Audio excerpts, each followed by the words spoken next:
Добар ден, почитувани гледачи, ново издание на емисијата Напладна. Денеска ќе разговараме за заштитата на Охридскиот регион во УНЕСКО.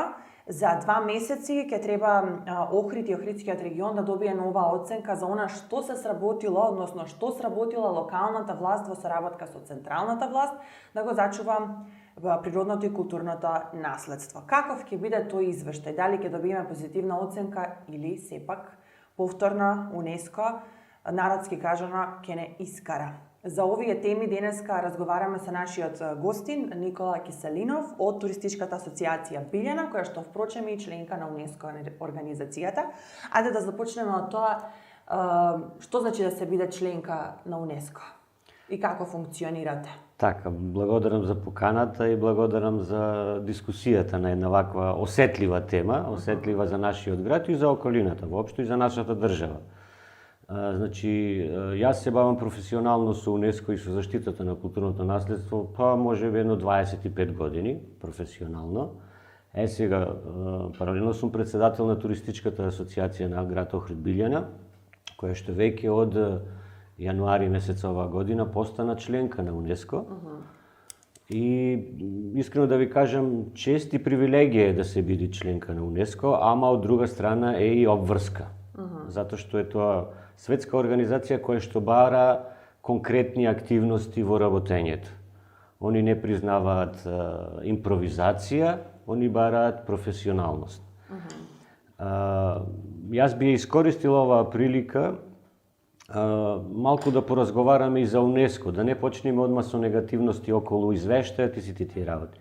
Значи, УНЕСКО како светска организација ги има дефинирано и детектирано проблемите со кои се соочуваат сите заштитени области или градови кои што се вметнати на таа листа на УНЕСКО.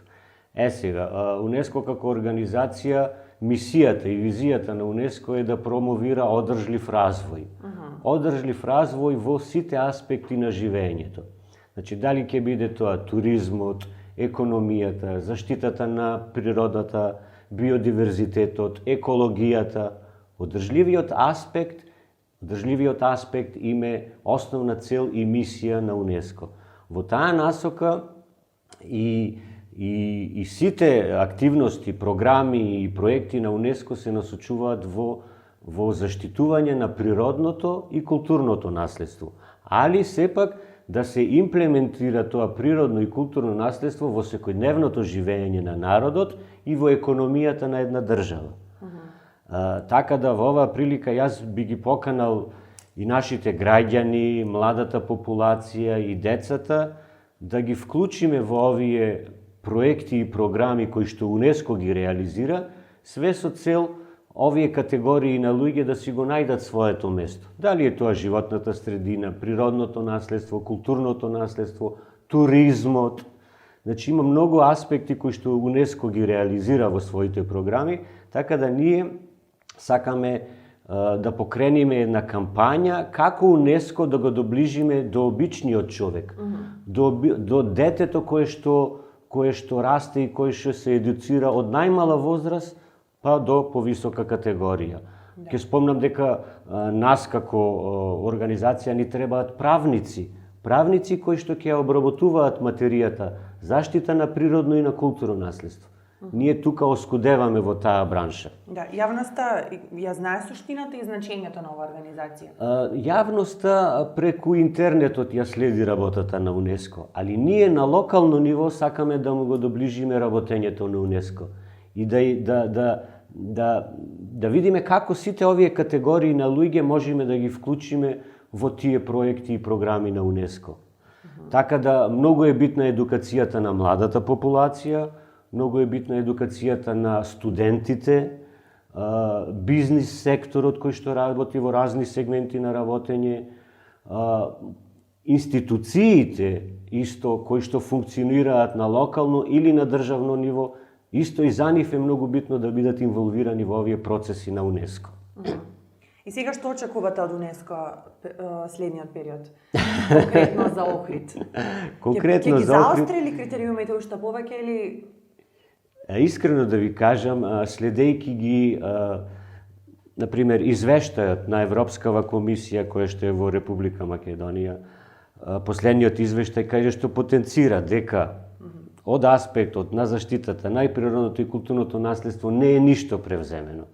Понатака Бернската конференција, еве од Страсбур имаме еден допис кој што исто викаат државата како држава теоретски во одредени планови и програми става, али практично на лице место ништо не е видливо кој што може да се прикаже дека како активност ево сте го превзеле вие како држава.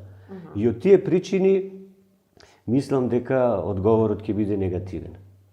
Негативен по нас, а од друга страна они ќе ни дадат обврски, ќе ни наметнат обврски да мораме поефективно да работаме во заштитата на природното и културното наследство.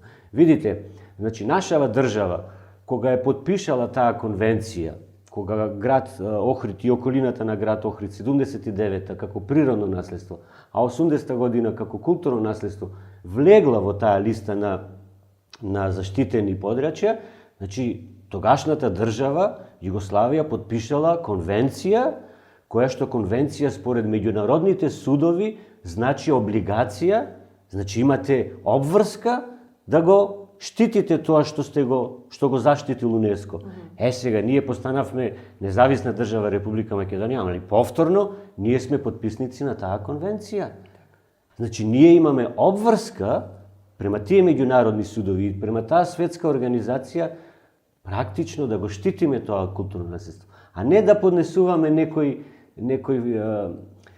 импровизирани извештаи кои не кореспондираат со реалната состојба на лице место. Да. Значи, и вие и останатите екологисти сметате дека извештајот, односно оценката ќе биде негативна, додека локалната власт очекува позитивен извештај. Локалната власт... На што се базираат тие очекувања на локалната власт? Знаете Кога видите што, дека не е сработено ништо? Локалната власт си има некоја своја генерална политика која што ја спроведува. Сега, локалната власт треба да излези со конкретни факти што конкретно е превземено на подрачјето на град Охрид и околината во заштитата на тоа природно и културно наследство. Ние како граѓански организации постојано алармираме дека не е превземено ништо, тоа можеме и со факти и со конкретни примери да го докажеме и со документи, а и реалноста е таа. Еве, например, во Националниот парк Галичица, од лани до годинава имате вие уште повеќе диво изградени објекти. А Националниот парк е заштитено подрачје и од природно и од културно наследство. И сега каде е таа локална самоуправа која што има обврска да го штити тоа заштитено подрачје, а локалната самоуправа како ништо да не превзема за тие дивоградби. Значи што правиме тука? Тоа е еден факт. Факт кој што никој не може да го оспори. Да, исто и државата. И државата исто, и државата, да. Во кој дел, освен што не е превземено ништо, сме уназадиле? Дали има таков дел кој што можеме да го потенцираме? Значи, сите овие извештаи кои што ги спремаат одредени институции и фактори кои што се во државава и надворешни институции и организации, они потенцираат основен фактор и главен фактор кој што ќе го стави Охрид во загрозени заштитени подрачје е неконтролираната урбанизација. Значи, сите го детектираат и го дефинираат како тој проблем. Неконтролирана урбанизација. И сега, јас, еве да ја прашам јавноста, кој ја врши таа урбанизација на градов Охрид? Дали обичниот граѓанин ја врши? Или ја врши јавното предпријатие Водовод? Не. Значи, урбанизацијата во град Охрид ја врши општината и секторот за урбанизам на град Охрид. Да, кој што дозволува да се градат објекти. Сметате дека тоа ќе биде првата точка на која што ќе реагира УНЕСКО? Да, тоа ќе биде првата точка и УНЕСКО претпоставувам дека ќе превземи мерки со кои што ќе сака да го подигне нивото на едукација на овие институции, на ова институција, све со цел да се контролира или да се стопира таа неконтролирана урбанизираност. Да. Да, претпоставам дека и отстранувањето на дивоградбите ќе биде во Отстранувањето на дивоградбите ќе биде една од мерките, кое што ќе му е наметне на државава да мора да ги спроведи и да ги реализира. Да, како што беше претходно. Како што беше претходно, ние како град Охрид, односно си превзеде обврска да приготви еден инвентариум на диво изградени објекти во Националниот парк Галичица. Али тоа беше за прошлава година. Од прошлава година до годинава порасна тој број. Значи, ниеден објект не е рушен таму. Тоа се диво изградени објекти. А сега замислите вие од друга страна, ние имаме ситуација каде што пред 2 недели се донесе закон за градење каде што се дозволува легализирање на диво изградените објекти. Каква порака ние праќаме сега до тие светски организации? Прво, диво изградените објекти не се рушат, а сега со закон ние донесуваме легислатива која што вика да може да се легализираат. Значи, тоа е нешто несватливо за тие европски стандарди и поими. Да, процесот на уривање на дивоградби е на стендбај, веќе подолг период. Да. Властите се правдаат дека немаат доволно финансии и дека тоа е клучниот проблем. Кој е вашиот став? Знаете, мора институциите кои што работат, професионалните институции кои што работат во своите сегменти, а кои што примаат плата од овај народ, од оваа држава, мора да си ја работат работата за која што се платени. Без разлика на партиска определеност, професионалноста мора да биде на прво место. Од тој аспект морат, значи, секторот за урбанизам да си поведи поголема грижа и поголеми мерки да превземат. Јас ќе ви спомнам дека, еве сега еден позитивен пример ќе дадам, да не ја критикуваме нон-стоп општината дека ништо не работи. Да. Еве еден конкретен пример ќе ви дадам дека нас како туристичка организација, општината Охрид, ни финансираше еден проект годинава. Тоа е проект на локалитет кај Светинаум, пред Светинаум, Љубаништа. Имаме таму една рано христијанска базилика која што е во фаза на истражување. И сега општината Охрид нас ни финансираше проект за партерно уредување на комплексот ранохристијанска базилика. Тоа е еден позитивен пример. Позитивен пример за општината и воопшто и за развојот на туризмот и за самиот град Охрид. Али пак ќе речам, тоа не е доволно. Тоа е една капка во морето, знаете. Така, значи за уривање на дивоградбите треба и цврста волја, освен финанси. Треба. Ја имаме ли таа цврста волја или? Искрено да ви кажам, ја немаме таа цврста волја. Повторно ќе го спомнам конкретниот проект и конкретниот случај кај ранохристијанската базилика Раица во Љубаништа. Значи на 1,5 метри од олтарот од базиликата во теков на летово се изградија 3 објекти, монтажни објекти, на висок политичар, не сакам да спомнувам имиња во ситуацијава, кои што се објекти многу блиску до апсидата, до олтарот на базиликата. Да, и сега јас ја прашувам јавноста и општинските надлежни служби и градоначалникот. Дали тој човек добил дозвола на писмено од општината, подпишена од градоначалникот, или тој човек надиво си ги изградил објектите? Затоа што преку медиумиве ние сега добивме информација дека тој веќе е покренет на кривична пријава против тоа лице, али за неовластено градење во заштитена зона на природно наследство. И сега, значи, прашањето дали секторот кој му дозволил да изгради? Он покрај тие објекти се изгради и базен човекот таму. Значи, без разлика за која личност се работи. Мора да гледаме професионално на заштитата на природното и културното наследство. Да, сега треба да се види дали ќе се реагира, дали ќе се санкционира. Дали ќе се реагира, дали ќе се санкционира, да. И што ако покасно тоа лице со овај новиот закон за легализација си ги легализира тие објекти и си ги надгради? Што правиме тука? Ќе продолжат и понатаму тие процеси. Значи, јас спомнав само еден конкретен пример. Такви примери има многу низ градов и ние како граѓански организации покренавме на таква кампања каде што практично ќе укажуваме каде се прекршуваат тие препораки на УНЕСКО, каде не се почитуваат, све со цел да едукативно делуваме врз тие органи на управување во секторот за урбанизам и воопшто генерално на општината Охрид. Да. Мораме да споменеме дека големи се забелешките и за загадувањето на езерото. И сега сме во една енергетска криза и граѓаните и организациите реагираат дека и понатаму Охридското езеро се искористува за производство на струја. Тоа се гледа на брегот, пресушени делови на брегот. Тоа прави голема штета врз биодиверзитетот во езерото, нели? Значи, јас во уводното излагање спомнав дека УНЕСКО работи на разни програми. Една од програмите на УНЕСКО е климатските промени кои што настануваат и заштитата на водените ресурси и биодиверзитетот во тие водени ресурси. Од 17 до 21 овај месец имаше една конференција во Охрид, спроведена од регионалното биро во Венеција, пошто во Венеција е главната канцеларија на УНЕСКО за овие балкански држави. Значи, они ја спроведоа таа воркшоп работилница од 3-4 дена, беше наменета конкретно за климатските промени. Ние не учествувавме на таа воркшоп работилница, да речем, беа други колеги, али УНЕСКО се труди преку своите програми да делува и врз државите врз овие аспекти на климатска промена, заштита на водените ресурси, заштита на биодиверзитетот во водените ресурси.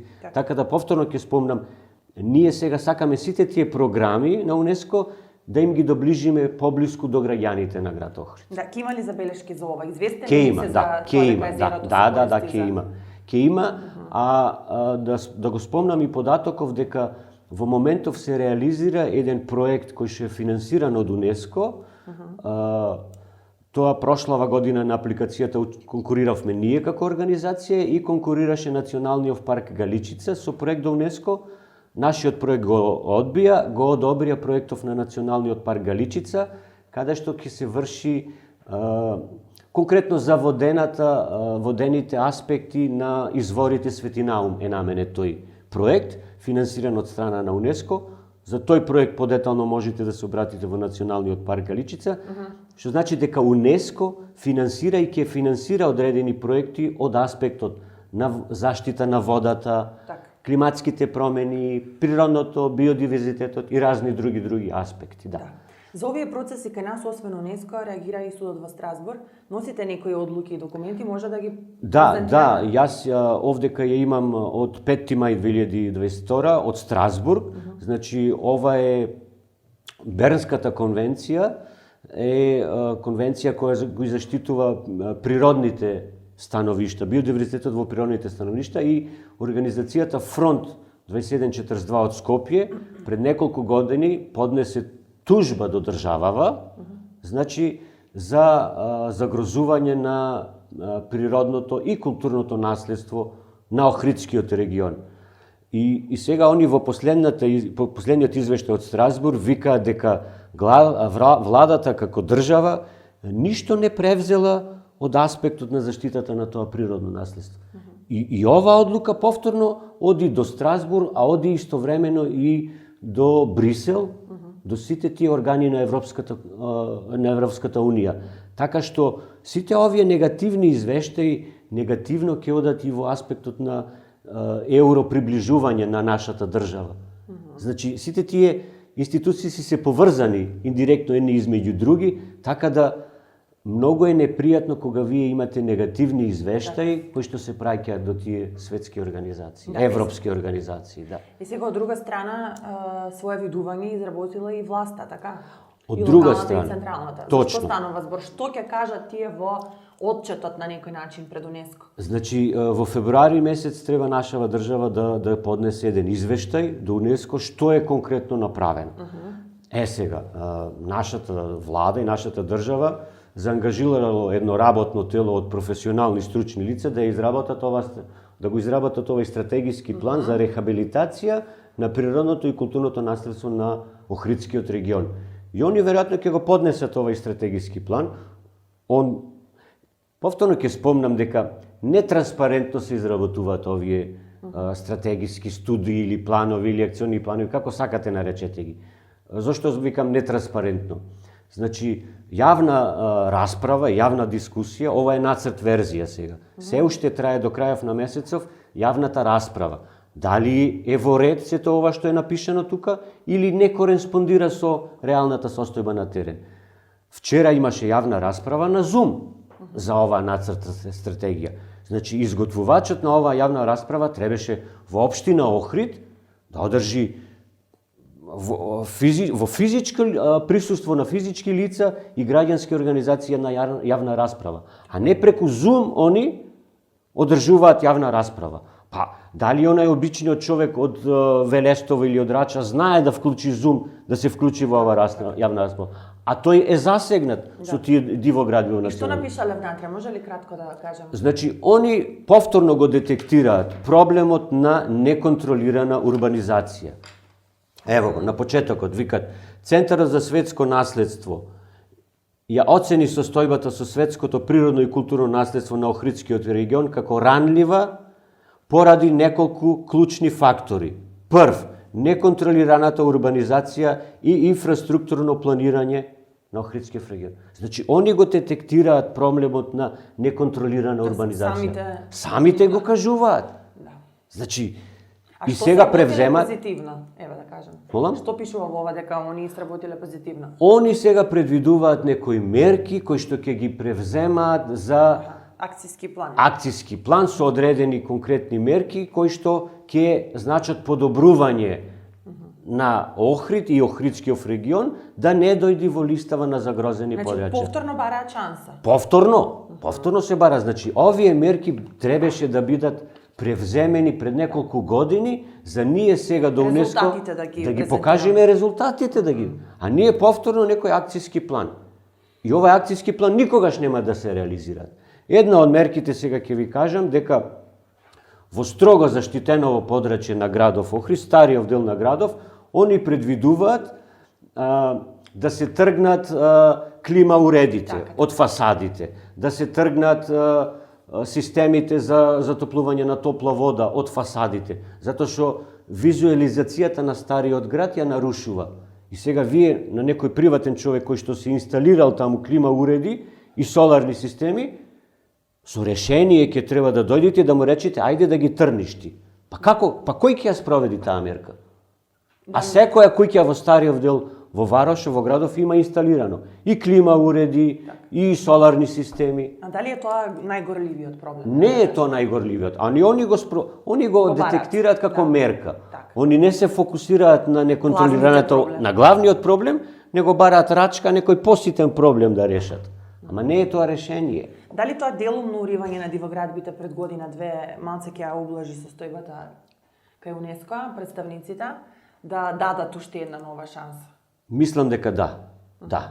Значи, по-конкретни мерки. Уривање на објекти кои што не се вклопуваат во амбиенталниот и просторниот план, дали на Националниот парк Галичица или стариот дел на градот. Со тоа ние ќе пратиме една позитивна порака на УНЕСКО. Еве, превземаме ние све со цел да не бидеме ставени на таа листа на загрозени подрачја и загрозени градови. И тоа треба да продолжи да се случува, така? И тоа треба да продолжи во најмала рака наредниве 10 години, затоа што, знаете, овај процес на неконтролирана урбанизација не е од вчера. Ова е процес кој што е почнат од пред 25-30 години. Значи, јас не ја критикувам сегашнава општинска власт. Сите претходни власти кои што довеле до оваа ситуација Охрид да биде ставен на листата на загрозени градови. Значи, 25-30 години ние сме го градов сме го диво урбанизирале, сега треба ние наредниве 10 или 15 години повратно како фидбек да покажеме една добра волја и мораме да работаме на тоа да го зачуваме градов како град, затоа што УНЕСКО е еден голем бренд за самава држава и за самиот град Охрид. Да, сега што е подобро? Да добиеме нова шанса или да завршиме на таа листа, фигуративно кажано, црна листа на подрачја во опасност? Според вас, што е подобро? Подобро е ние да превземиме мерки, да не завршиме на таа листа, али со оглед на ситуацијава во која што се наоѓаме, јас претпоставам дека ќе завршиме на таа листа, тогаш УНЕСКО ќе бара конкретни мерки од државава и конкретни мерки од локалнава самоуправа. Значи, како и да свртите, ситуацијата е лоша. Не е сјајна ситуацијата, тоа го кажуваат многу разни институции. Во оваа прилика јас ќе спомнам и една небулозност која што се случи во Советов на град Охрид. Тоа беше пред околу месец и половина, каде што Советов на град Охрид донесе одлука за спроведување на план за управување со можност за отуѓување на еден археолошки локалитет, конкретно локалитетот Хермелеја Мауцкер. Значи, тоа е кај депонијата на влезот во градов. Советов на град Охрид донесе одлука да се спроведе некој план за управување, а покасно со можност за отуѓување по 1 евро од квадрат. Тој локалитет Хермелеја е влезен во планот за управување на светско природно и културно наследство, кое што нашава влада како план го усвоила 2021 година во јануари месец. Владава со одлука го усвоила тој план и внесен е тој локалитет во тој план, а Советов на град Охрид сега носи одлука за археолошки локалитет. И замислите сега ние каква порака праќаме до УНЕСКО. Ние продаваме археолошки локалитет кој што не е доистражен, не ги знаеме границите на тој локалитет, а ние сакаме да го продаваме по 1 евро од квадрат. И контрадикторни сме всушност. Па, се бориме ајде. Да. Мислам, немам зборови како да го објаснам сето тоа. Да. Очекувате преместување на таа листа сега скоро или ќе трае ова давање на можности на нови шанси? Ова ќе трае, знаете, ова е процес. Ова ќе биде сега тактизирање. Нашата влада ќе го поднесе овај стратегиски план, па таму во УНЕСКО ќе го разгледуваат, па и они ќе тактизираат малку. Конкретно во пракса на лице место тешко дека нешто ќе се превземе. На крај сме некаде на разговорот.